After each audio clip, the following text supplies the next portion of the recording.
minutes, so I'm going to ask one more question to the panel, and then we're going to take a break and open it up to Q&A, because I know Jen's got a hard stop at 9:30, and it's 9:28. I'm good for another 10 minutes. Okay. All right. So, considering how fast these rules of PR are changing, what do you predict the next 18 months will look like for traditional media outlets? From starting to incorporate social media and for the PR professionals. So let's just take a look into the future. What does that next 18 months look like in your world?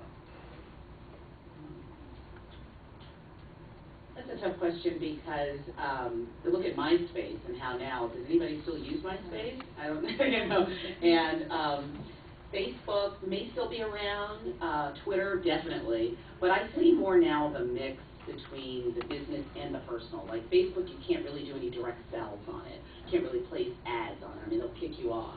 And I wonder now, will there be a kind of a social media site where you can mix kind of the two, business with the personal? So, I don't know. I mean, that's a question. I kind of cogitated on that for a couple days, trying to figure out what might be that next one. I definitely think Twitter and Facebook may be around, but there will be a new site or something where you, and LinkedIn definitely, because LinkedIn is all professional, and I'm on LinkedIn. Facebook can be business and professional, but for us, the convention center, we just have a page, and we have fans.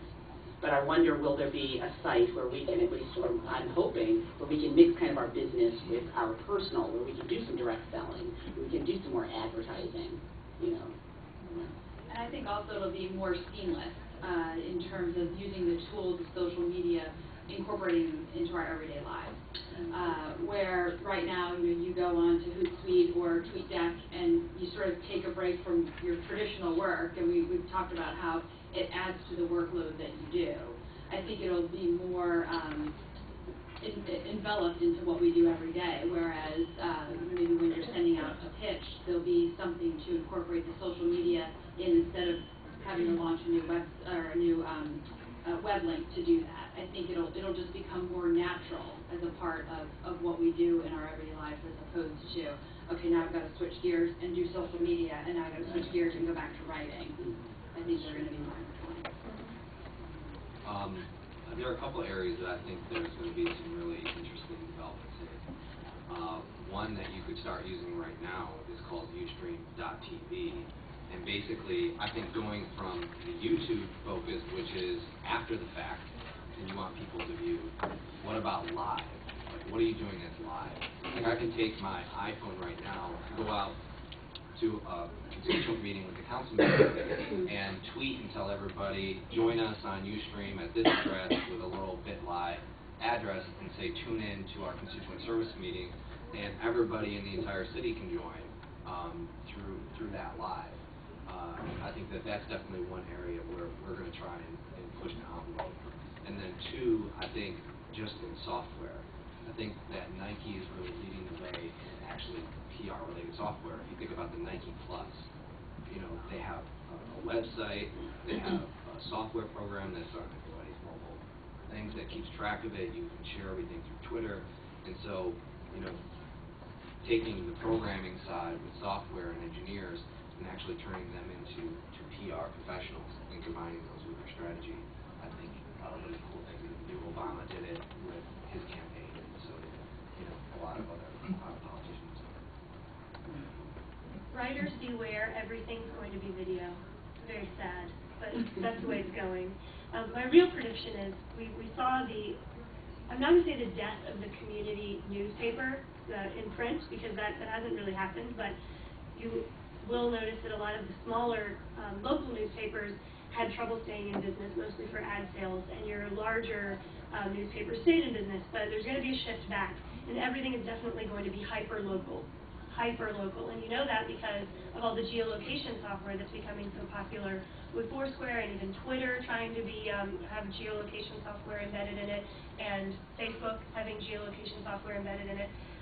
We've got a lot of local newspapers trying to have sites that are all hyper-local. So you are going to have your overall news that CNN is going to give you, but look for everything to be about what's literally happening in your backyard.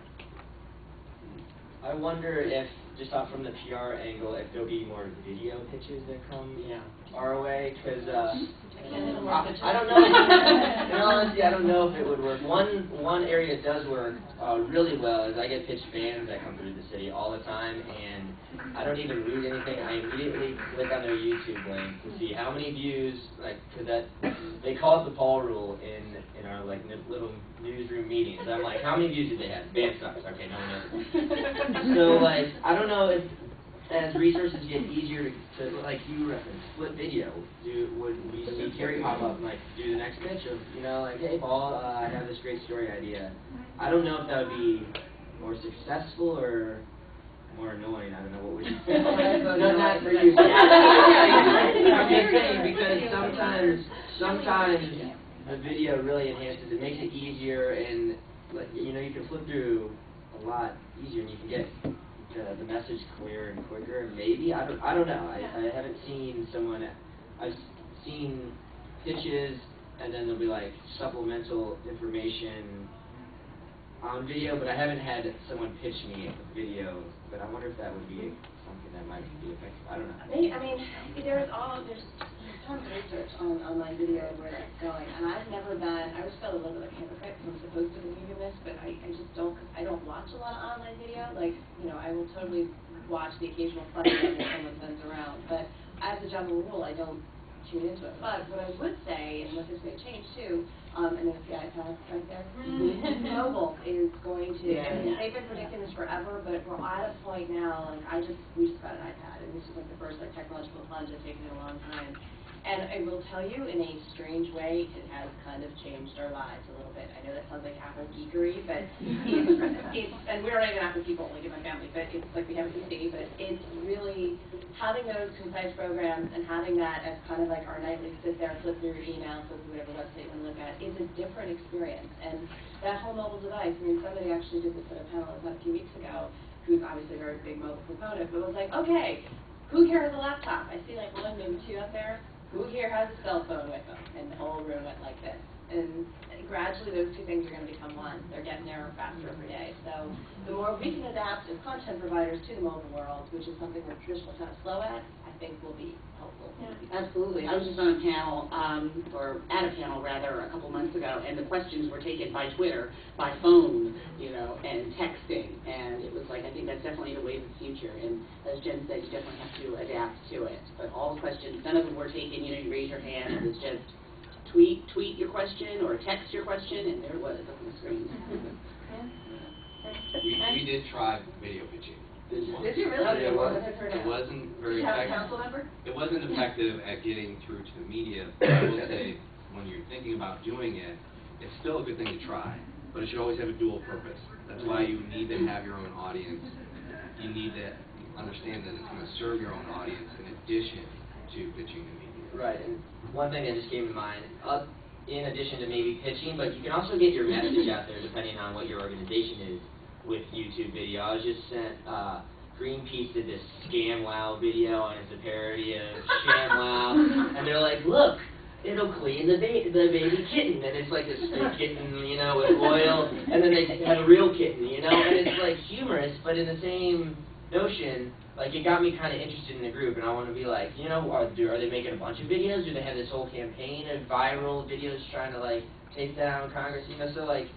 So maybe it's not someone popping up and being their own little reporter vignette about, hey, we have a great story, but maybe creatively you're thinking of your overall message, and that's how you're putting it into some, whether silly or serious video, but maybe not just the pitch. But I thought that'd be interesting.